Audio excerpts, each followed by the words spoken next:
Muy buenas noches, hermanos. Muy buenas noches, hermanos. Paz y bien. Sea cada uno de ustedes muy bienvenidos. Retomamos hoy día nuestro curso de sanación interior, la curación de los recuerdos. Hoy día nos toca realizar el tercer tema.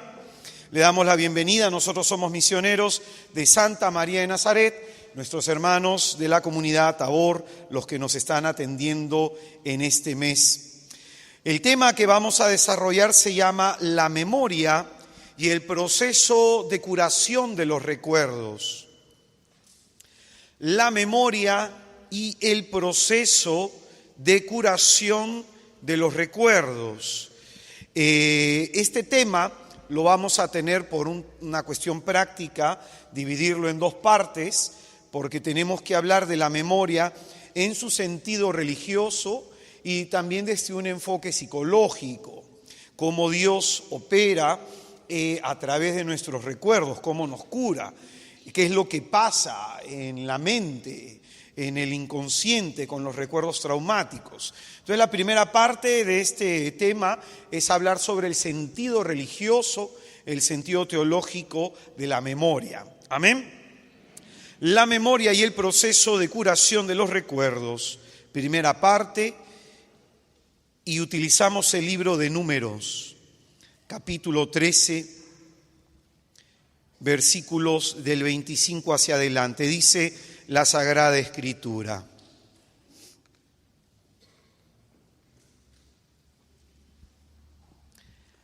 Al cabo de 40 días volvieron de explorar la tierra.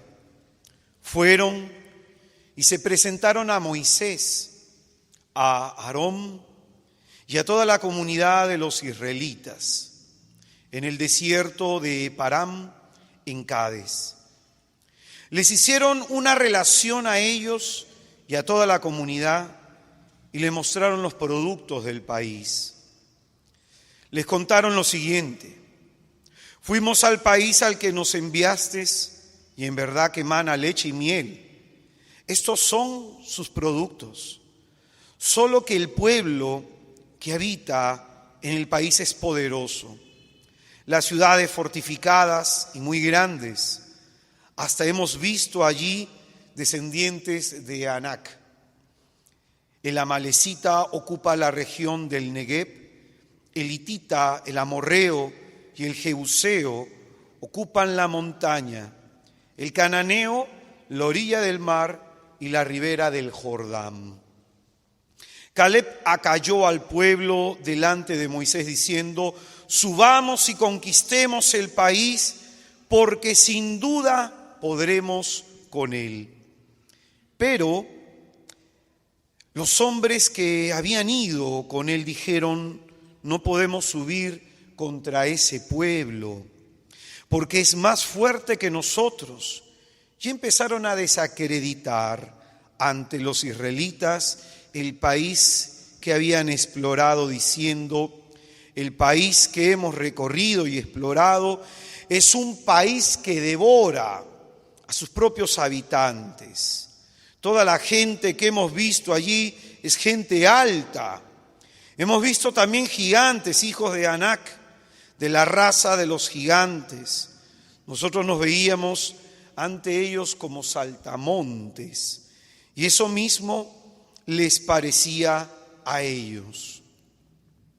Entonces toda la comunidad alzó la voz y se puso a gritar, y la gente se pasó llorando toda aquella noche. Luego murmuraron todos los israelitas contra Moisés y Aarón y les dijeron toda la comunidad: ojalá hubiéramos muerto en Egipto. Y si no, ojalá hubiéramos muerto en el desierto. ¿Por qué Yahvé nos trae a este país para hacernos caer a filo de espada y que nuestras mujeres y nuestros niños caigan en cautiverio? ¿No es mejor que volvamos a Egipto? Y se decían unos a otros: nombremos a uno jefe y volvamos a Egipto. Moisés y Aarón cayeron rostro en tierra delante de toda la asamblea de la comunidad de los israelitas.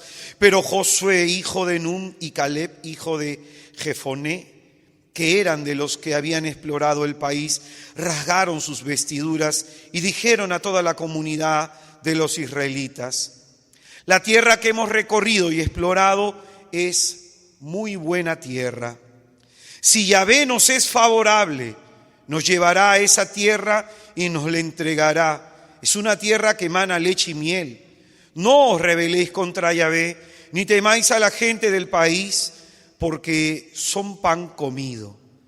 Se ha retirado de ellos su sombra protectora, y en cambio Yahvé está con nosotros. No les tengáis miedo. Toda la comunidad hablaba de apedrearlos cuando la gloria de Yahvé se apareció a todos los israelitas en la tienda del encuentro. Y dijo Yahvé a Moisés: ¿hasta cuándo me van a despreciar? ¿Hasta cuándo me va a despreciar este pueblo? ¿Hasta cuándo van a desconfiar de mí con todas las señales que he obrado entre ellos?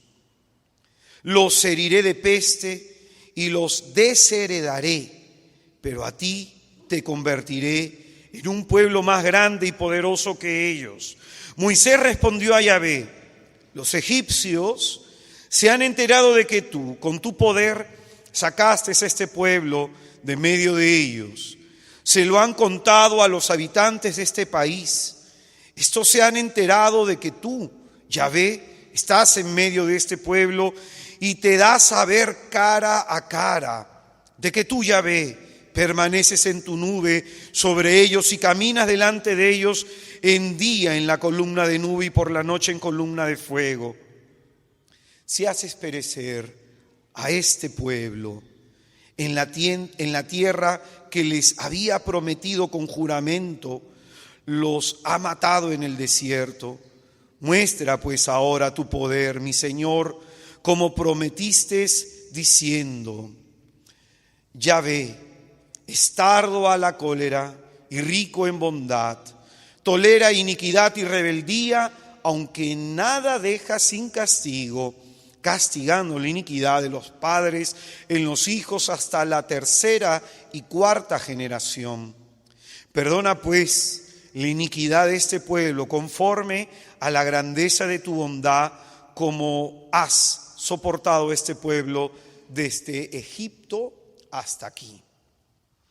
Dijo Yahvé: le perdono según tus palabras, pero por mi vida y la gloria de Yahvé, que llena toda la tierra, que ninguno de los que han visto mi gloria y las señales que he realizado en Egipto y en el desierto, que me han puesto a prueba ya 10 veces y no han escuchado mi voz, verá la tierra que prometí con juramento a sus padres. No la verá ninguno de los que me han despreciado.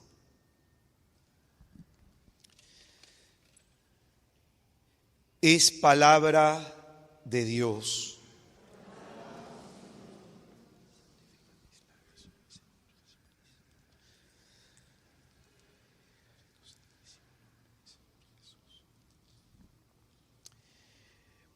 De este texto tenemos mucho que aprender para no cometer los mismos errores que este pueblo. Este pasaje nos habla de manera indirecta sobre la necesidad de curación, de sanación interior que todos tenemos en función a la manera como pensamos. Según los relatos del libro del Éxodo, Dios escuchó y vio el sufrimiento de su pueblo y tomó una decisión. A través de Moisés bajó para liberarlos de la opresión de los egipcios e introducirlos en una tierra de bendición. Amén. Sin embargo, como sabemos todos, algunos no entraron. Algunos no llegaron a tomar posesión de esa promesa dada por Dios. El texto que hemos leído nos presenta el preciso instante en donde Dios sanciona la actitud rebelde de su pueblo, que a pesar de las constantes pruebas que Dios les ha dado de estar con ellos, a favor de ellos, ellos siguen desconfiando. Y frente a esta tragedia que acabamos de leer, hagámonos una pregunta. ¿Por qué ellos siempre querían regresar a Egipto? Quisiera que pienses por un instante eso. ¿Por qué siempre querían regresar? ¿Por qué les costaba creer en esa promesa del Señor? ¿Por qué siempre tenían la tendencia de querer volver al lugar del cual el Señor los liberó? ¿Por qué esa continua obstinación de mirar hacia atrás? ¿Por qué de pronto extrañaban el látigo de los egipcios? Acá va mi ensayo de respuesta a esto. Estos hombres estaban acostumbrados más al látigo de su opresor que a la libertad que les ofrecía Dios. Estos hombres estaban más familiarizados con el maltrato, con la humillación, que al sacarlo Dios de esa zona de confort, de ese acostumbramiento psicológico en el que ellos se encontraban, de pronto la libertad era algo que ellos no sabían valorar. No sabían qué hacer con la libertad que Dios les había regalado. ¿Y sabes por qué? Tenían mente de esclavos. Tenían un pensamiento de hombres, repito, acostumbrados a la humillación, acostumbrados al maltrato. El desierto era el lugar en donde Dios quería corregir esa manera de pensar, en donde Dios quería reeducar sus pensamientos para que con una mente nueva pudieran tener una actitud distinta y poder conquistar la tierra prometida. Amén. Amén. Cada milagro y cada portento, según lo que este texto nos muestra, tenía un propósito: generar en ellos confianza en Dios. Tenía una intención: generar en ellos de pronto que se posicione en su mente el recuerdo de Dios actuando a favor de ellos. Amén. El recuerdo de la acción portentosa de Dios, de la presencia de Dios, para que como un memorial frente a las dificultades, ellos pudieran siempre comprender que el Señor estaba con ellos. Amén. Amén. Cuando Dios obra a favor nuestro, en algún momento determinado de nuestra vida, atención a esto, Él establece un recuerdo de su presencia con el fin de que al siguiente problema ese recuerdo actualice en nosotros la viva presencia de Dios. Amén. Ese recuerdo actualice en nosotros una cuestión: que este Dios que nos escuchó ayer es el mismo el que nos escuchará hoy, y es el mismo el que nos escuchará siempre. Amén. Hermanos míos, esto mismo nos pasa a muchos de nosotros, que hemos nacido a una vida nueva en Cristo y tenemos necesidad de reeducar nuestro pensamiento, que probablemente antes de Jesús estuvimos acostumbrados al látigo de nuestro opresor, estuvimos acostumbrados a la humillación y a la opresión, y probablemente no sabemos qué hacer con esta libertad que nos regala Jesucristo. Esta es la necesidad que muchos de nosotros tenemos en la iglesia. Y para explicar esto de una mejor forma, a mí me gusta utilizar el pasaje de la resurrección de Lázaro, que fue muy importante en lo que San Juan, el evangelista, nos quería mostrar de Jesucristo. El último gran signo antes de la pasión, muerte y resurrección de Jesucristo fue la resurrección de este hombre. Y de pronto San Juan nos va a contar que muchos creyeron a partir de la resurrección de Lázaro en Jesucristo. Es decir, hay un detalle muy interesante. El Señor, en el capítulo anterior de San Juan, Él dice que ha venido a darnos vida y vida en abundancia. Amén. Amén. Y esto es lo que va a mostrar con la resurrección de Lázaro. Es decir, primero antecede la palabra de Cristo, que Él dice que Él ha venido a darnos vida y vida en abundancia, que Él es nuestro buen pastor, que ha venido a darnos esta vida nueva. Y de pronto acontece la resurrección de Lázaro, en donde el mismo Señor vuelve a decir que Él es la resurrección, que Él ha venido a darle vida a los hombres. Y atención, este Señor que es la resurrección ha mandado a los apóstoles y desde ellos a nosotros, la iglesia, a predicar a la gente. Y dice en ese contexto que hay que resucitar a los muertos. Amén. Y no nos ha mandado a los cementerios o a los columbarios para ello, sino que se hace un juego de palabras. Hay gente que está en vida muerta. Hay gente que no experimenta el gozo, que no experimenta alegrías. Hay gente que no vive con paz. Hay gente que vive en un estado de zozobra, con angustias, con miedos. Como enseñábamos la semana pasada en el curso de sanación interior, el miedo es significado de dolor. Nuestro dolor impulsa nuestros miedos. Por eso es interesante que esto lo volvamos a recordar. Muchos de nosotros vivimos en ese estado de zozobra interior. Y es ahí que Jesucristo ha venido a darnos vida. Amén. Ahora, un detalle interesante sobre la resurrección de Lázaro, que es lo que nos pasa a nosotros. El Señor nos llama de la oscuridad a la luz admirable. Dice la Escritura, el que me siga no andará en la oscuridad, no estará en las tinieblas. Y Jesucristo saca a Lázaro de la oscuridad. Amén. Lo arranca de la muerte. Amén. Es interesante que con una palabra suya le dé vida al que llevaba ya cierto tiempo muerto. Y es mucho más interesante en el versículo 44, ya casi finalizando el capítulo 11 sobre la resurrección de Lázaro, que una vez que el muerto sale, dice el Señor que estaba atado de manos y de pies. Y dice el Señor, desatadlo y dejadlo andar. O sea, si graficamos la escena, Lázaro resucita atado de pies y de manos. ¿Y cómo estaba andando en esta vida nueva de Cristo? ¿Qué pidió el Señor? Para que pudiera caminar, para que pudiera andar. Amén.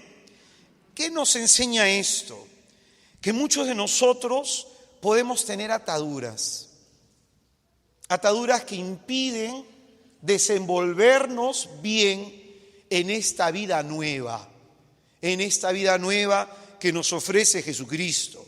En nosotros probablemente hay pensamientos limitantes, pensamientos atados a un acontecimiento del pasado del cual necesitamos ser liberados.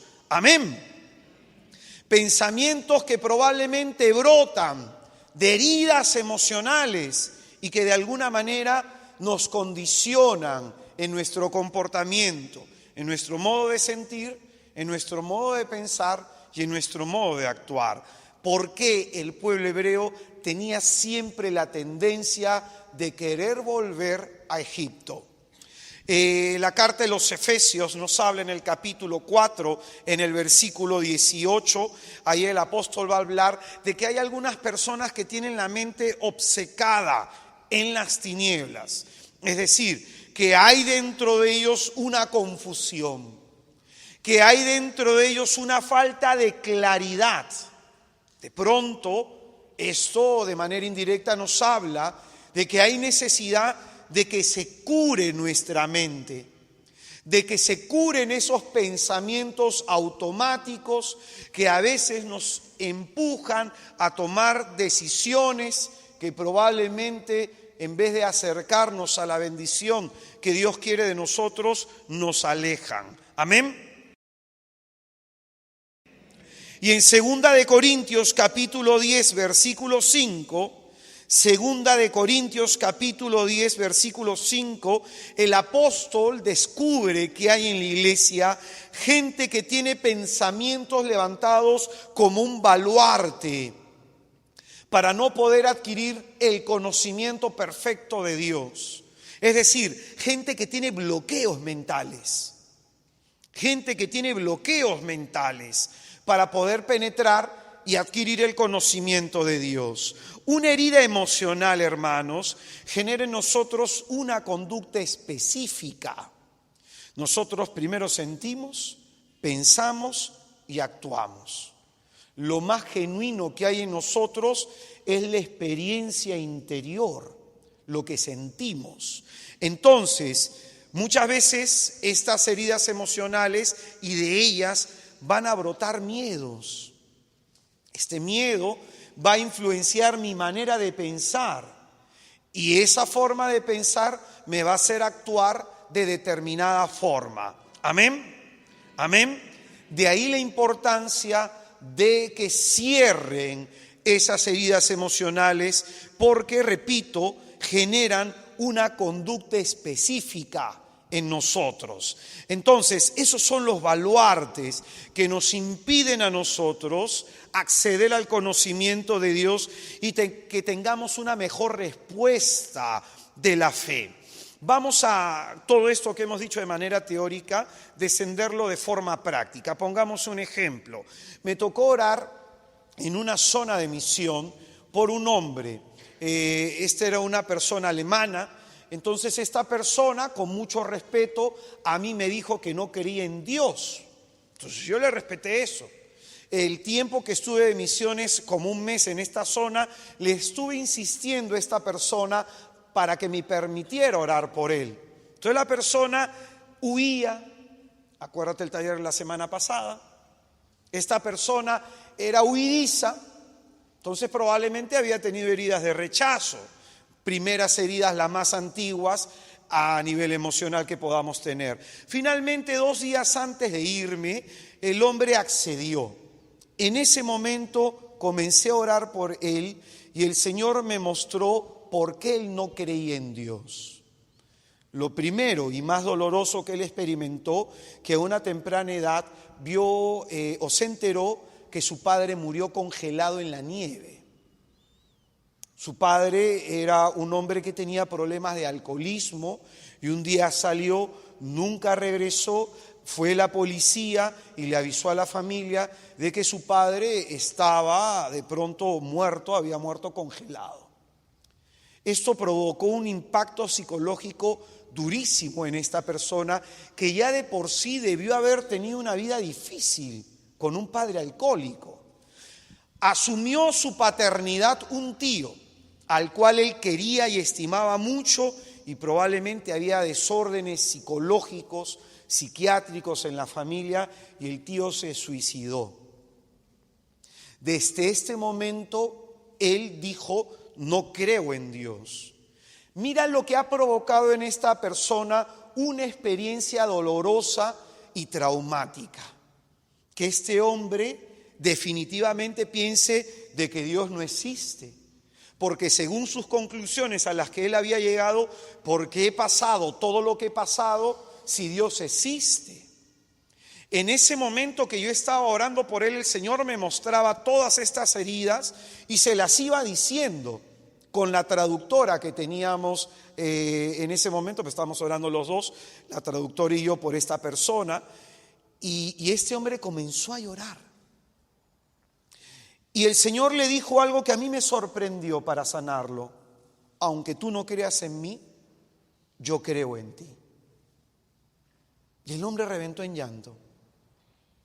Este hombre me miró y me dijo cómo yo sabía su vida.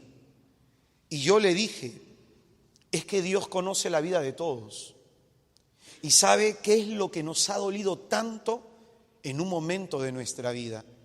Dice el Salmo que Él lleva cuenta de nuestra vida errante. Al siguiente año que voy, ¿quién crees que estaba en uno de los primeros asientos? Él. Y aún tenía sus luchas interiores por creer. Aún tenía sus dificultades. Y de pronto comencé a predicar sobre las crisis de fe, de que hay situaciones en nuestra vida que apagan nuestra fe. ¿Se acuerdan ustedes aquel pasaje del padre del niño epiléptico que le dice a Jesucristo: si puedes hacer algo por mi hijo, hazlo? Y Jesucristo le dice: ¿cómo eso que si puedo?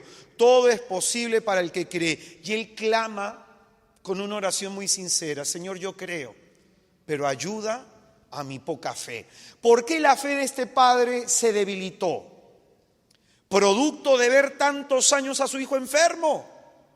Producto de llevar a su hijo a un médico, otro médico y no se curaba.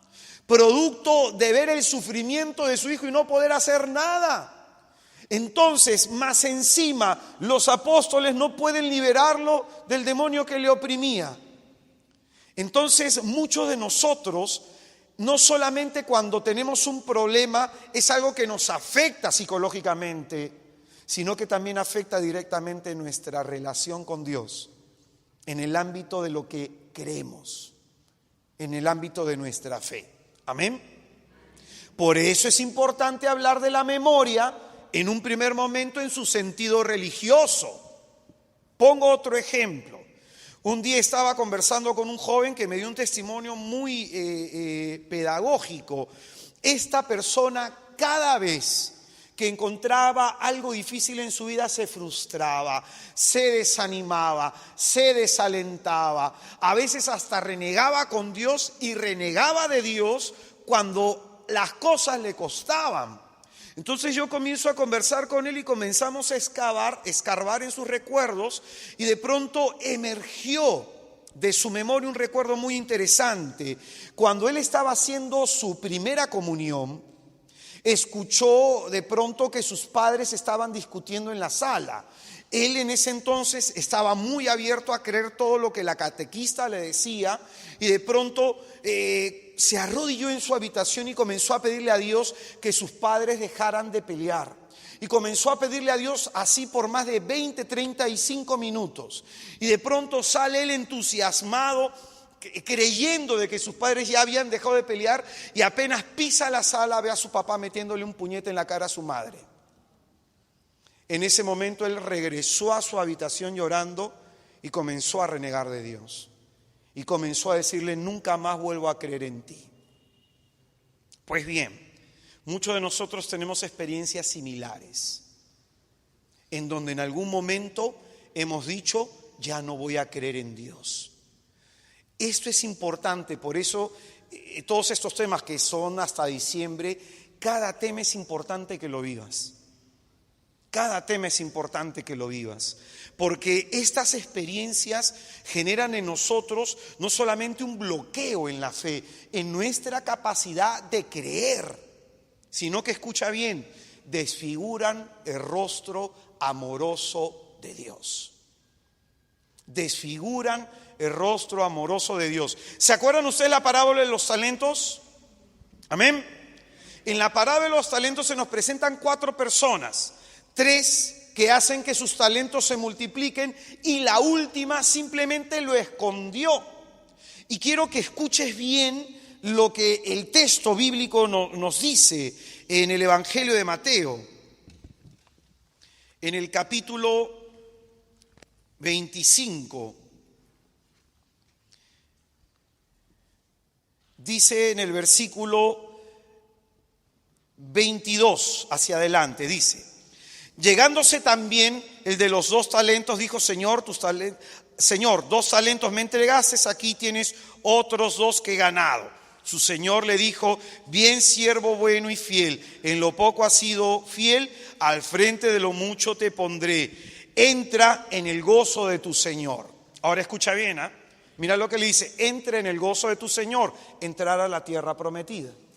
Entra en el gozo de tu Señor. Ahora escucha bien lo que dice a continuación: llegándose también el que recibió un talento, dijo: Señor, sé que eres un hombre duro. ¿Qué le dijo?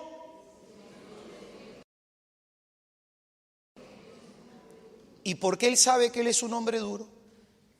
¿Por qué los otros 3 tenían una visión distinta de su Señor que este hombre? No sé si me estoy dejando entender. Los 4 miran a su Señor, pero 3 lo miran de una manera correcta, de tal forma que puede multiplicar sus talentos, y uno lo mira como una amenaza.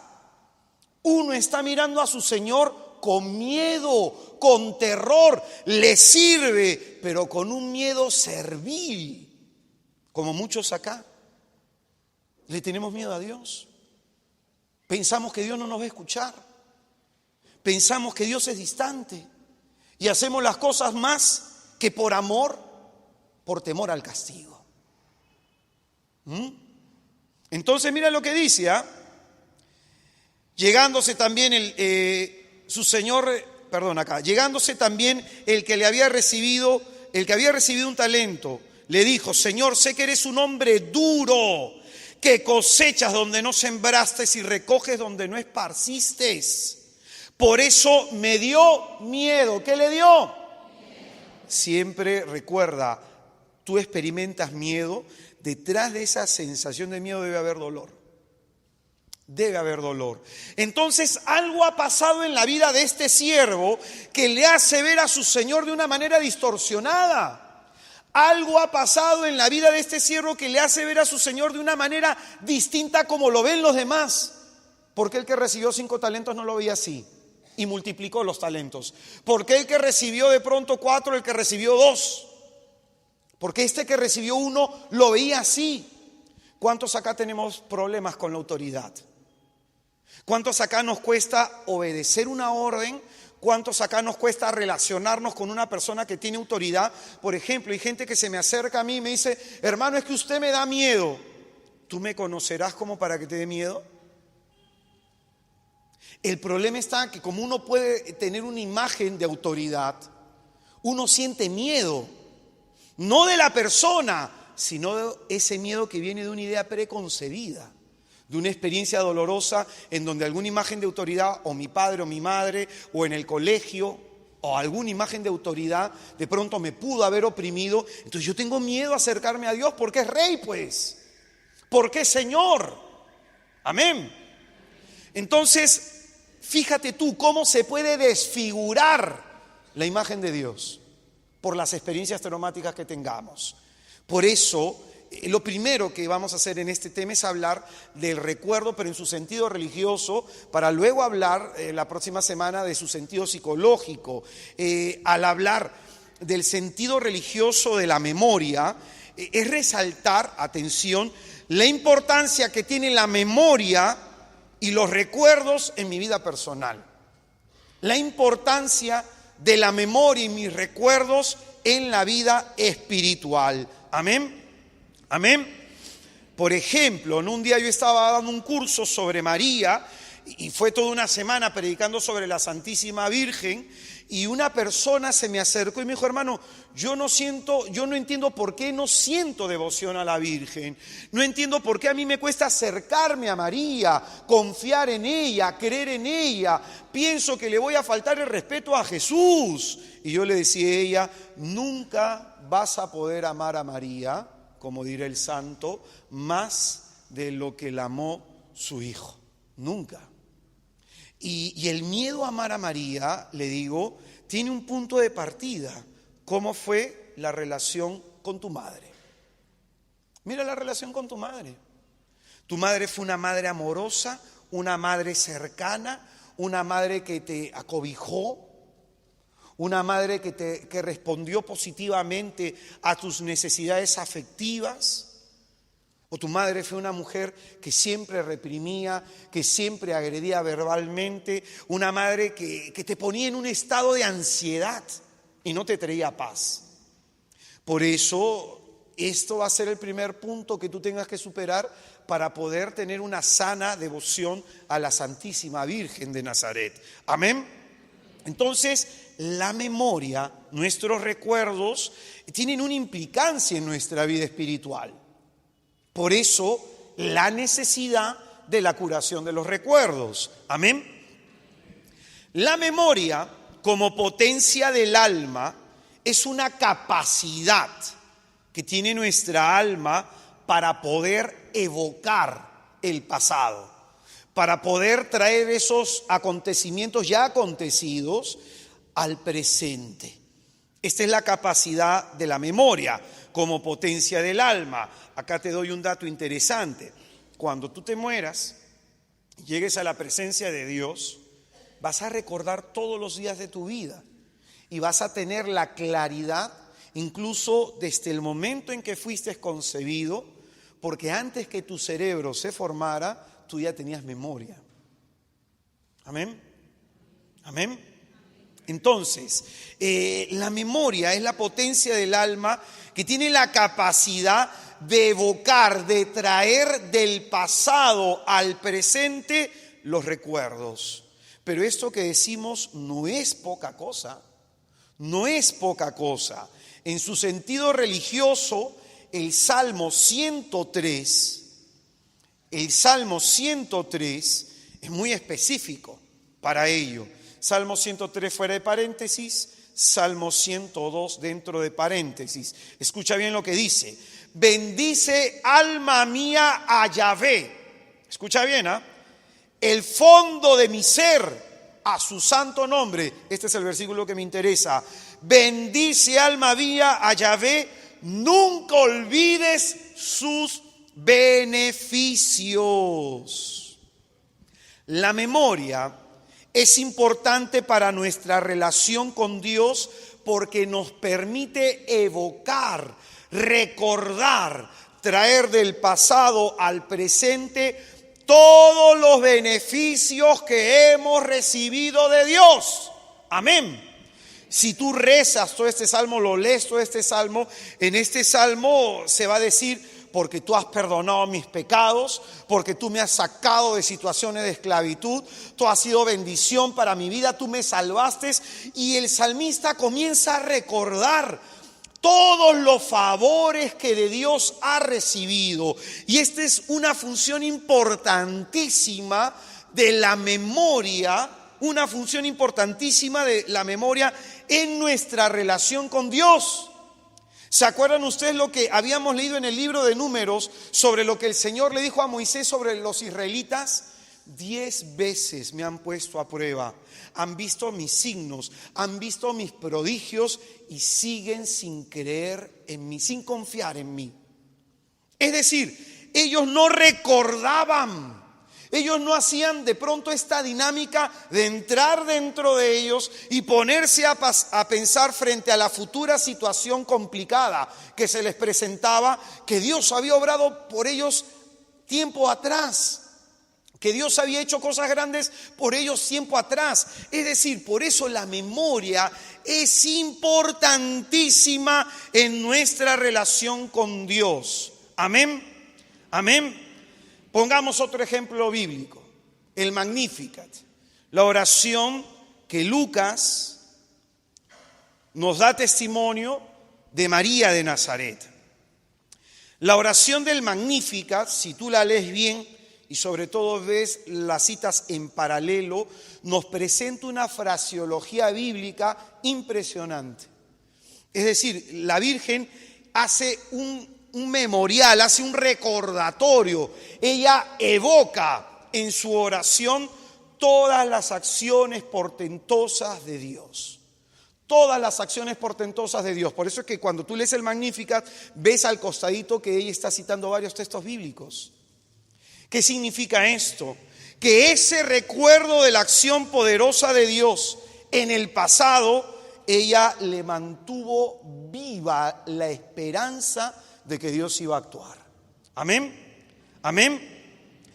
Esas acciones de Dios en el pasado alimentó su esperanza, a pesar que Dios había guardado 400 años de silencio desde el último profeta Malaquías. Alimentó su esperanza de que Dios no se olvidaría, de que Dios no se va a olvidar de su pueblo. Amén.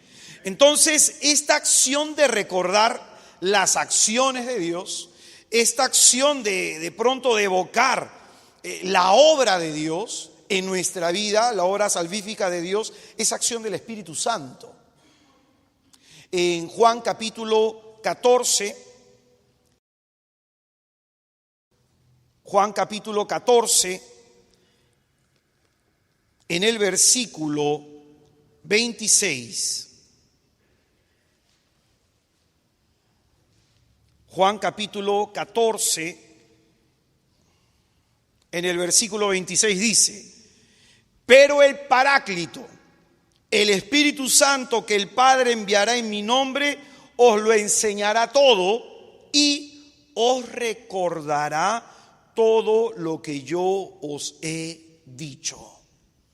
Les recordará todo lo que yo he dicho. Es decir, cuando se hace incluso sanación de los recuerdos, es el Espíritu Santo que ese recuerdo traumático que está ahí en el inconsciente atrapado, es el Espíritu Santo que lo libera.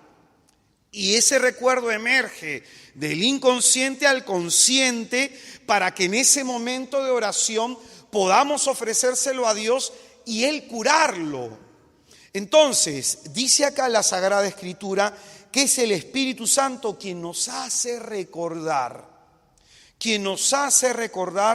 todo lo que nos ha enseñado nuestro Señor Jesucristo. Amén.